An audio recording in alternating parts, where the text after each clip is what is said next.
Hello friends, welcome back to my channel.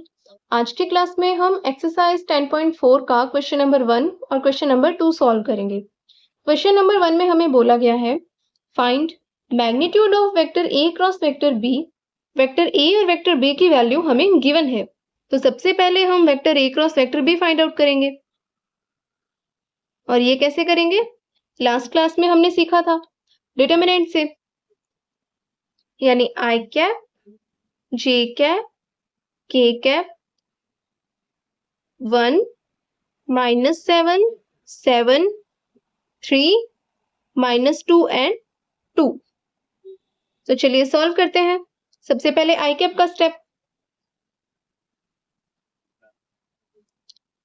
2 into -7 -14 -2 into 7 -14, तो minus minus plus minus j cap, 2 into 1 2 -3 into 7 21 plus के cap, 2 into 1 2 -2 into 1, this is -3 into -7 यानी -21, तो minus minus plus 21, 0 I cap, 2 -21 -19 और minus minus plus 19 J cap, -2 plus 21 plus 19 K cap.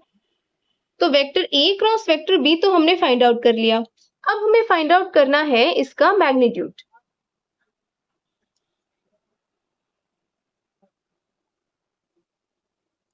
Under root 0 का square 0 plus 19 का square plus 19 का square, 19 का square 361 plus 19 का square 361। अब 361 प्लस 361 ये क्या हुआ? 722। इसका अंडर रूट, इसे हम लिख सकते हैं 361 इंटू 2 यानी कि 19 अंडर रूट 2। ये है हमारा आंसर। तो ये था हमारा क्वेश्चन नंबर 1। अब हम सॉल्व करते हैं क्वेश्चन नंबर 2। क्वेश्चन नंबर 2 में क्या बोला गया है? Find a unit vector perpendicular to each of the vector a plus vector b and vector a minus vector b। और वेक्टर a और वेक्टर b की वैल्यूज हमें गिवन है। तो सबसे पहले हम फाइंड आउट करते हैं vector a plus vector b और vector a minus vector b। I cap में आई कैप का सम होगा, यानी 3 + 1 4 आई कैप, 2 + 2 4 जे कैप, 2 - 2 0 के कैप, और vector a minus vector b 3 - 1 2 I cap, 2 - 2 0 J cap, 2 - -2 यानी 2 + 2 4 के cap. Vector a plus vector b को हम मान लेते हैं वेक्टर p और vector a minus vector b को हम मान लेते हैं वेक्टर q। तो अब हमें फाइंड आउट करना है एक यूनिट वेक्टर। कौन सा यूनिट वेक्टर? जो वेक्टर p और वेक्टर q दोनों के परपेंडिकुलर है। ऐसा वेक्टर हम कैसे फाइंड आउट कर सकते हैं? क्रॉस प्रोडक्ट से। हमें पता है कि जब दो वेक्टर्स का क्रॉस प्रोडक्ट हम करते हैं तो जो हमें रिजल्टेंट वेक्टर मिलता है, जो रिजल्ट मिलता है, वो वेक्टर p और वेक्टर q दोनों के परपेंडिकुलर होगा। इसका मतलब हमें vector p cross vector q यानी ये फाइंड आउट करना है, लेकिन हमें फाइंड आउट करना है यूनिट वेक्टर। तो vector p cross vector q find out करने के बाद हम उसका यूनिट वेक्टर फाइंड आउट करेंगे। तो सबसे पहले हम क्रॉस प्रोडक्ट फाइंड आउट करते हैं, यानी आई कैप, जे कैप, के कैप, 4 4 0 2 0 4। यहां से हम वैल्यू निकालते हैं, तो ये होगा i cap 4 cross 4 16 -0 minus j cap 4 cross 4 16 -2 cross 0 0 plus k cap, 0 cross 4 0 minus 2 cross 4 8, ये हुआ 16 i cap minus 16 j cap minus 8 k cap. तो वेक्टर तो हमें मिल गया है, अब हमें फाइंड आउट करना है इसका यूनिट वेक्टर।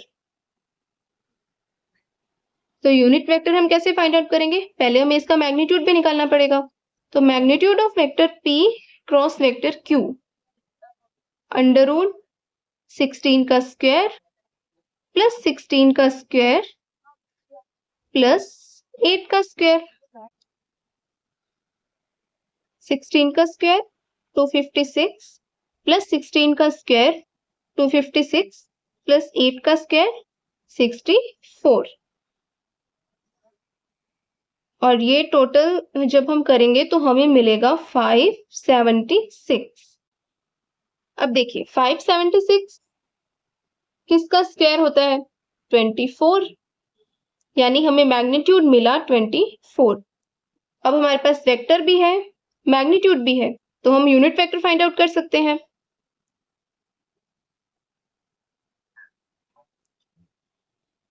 तो यूनिट वेक्टर होगा 16/24 i cap minus 16/24 j cap minus 8/24 k cap.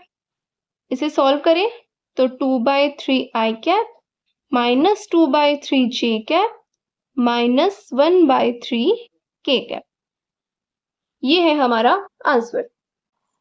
पर देखिए क्वेश्चन में हमें ये नहीं बोला है कि हमें इन दोनों का क्रॉस प्रोडक्ट चाहिए। क्वेश्चन में हमें बोला है unit vector perpendicular to each of the vectors. तो हमने यूनिट वेक्टर तो निकाल लिया, लेकिन ये जो वेक्टर है, जो वेक्टर p और वेक्टर q दोनों के परपेंडिकुलर है, ये तो एक ही डायरेक्शन में है। परपेंडिकुलर तो दोनों डायरेक्शन में होगा ना। जैसे कि ये i कैप, j कैप और k कैप। अब ये j कैप, i कैप और k कैप दोनों के परपेंडिकुलर है, लेकिन सिर्फ ऊपर की तरफ थोड़ी है। इधर भी तो माइनस j कैप है, माइनस j कैप के भी तो i कैप और k कैप दोनों के परपेंडिकुलर है। इसी तरह ये जो वेक्टर हमें मिला, ये तो एक डायरेक्शन में था, यानी कि ये दो वेक्टर्स, वेक्टर p और वेक्टर q, मान लेते हैं ये ऊपर की तरफ जा रहा है और इन दोनों के परपेंडिकुलर है। ये फॉर एग्जाम्पल इसे हम मान लेते हैं वेक्टर s। तो ये इधर भी तो वेक्टर माइनस s होगा ना, और ये जो माइनस s है ये भी तो p और q दोनों के परपेंडिकुलर है। तो इन दोनों में क्या फर्क है? ओनली डायरेक्शन का। यानी कि ये जो यूनिट वेक्टर हमें मिला है 2/3 i cap minus 2/3 j cap minus 1/3 k cap, अगर हम इसे माइनस से मल्टीप्लाई कर दें, यानी इसकी डायरेक्शन चेंज कर दें, तो हमें क्या मिलेगा? Minus 2/3 i cap plus 2/3 j cap plus 1/3 k cap. तो अब हमारे पास दो परपेंडिकुलर वेक्टर्स होंगे, सॉरी दो परपेंडिकुलर यूनिट वेक्टर्स होंगे। तो इसे हम कंबाइंडली कैसे शो कर सकते हैं? 2/3 i cap 2/3 j cap 1/3 k cap.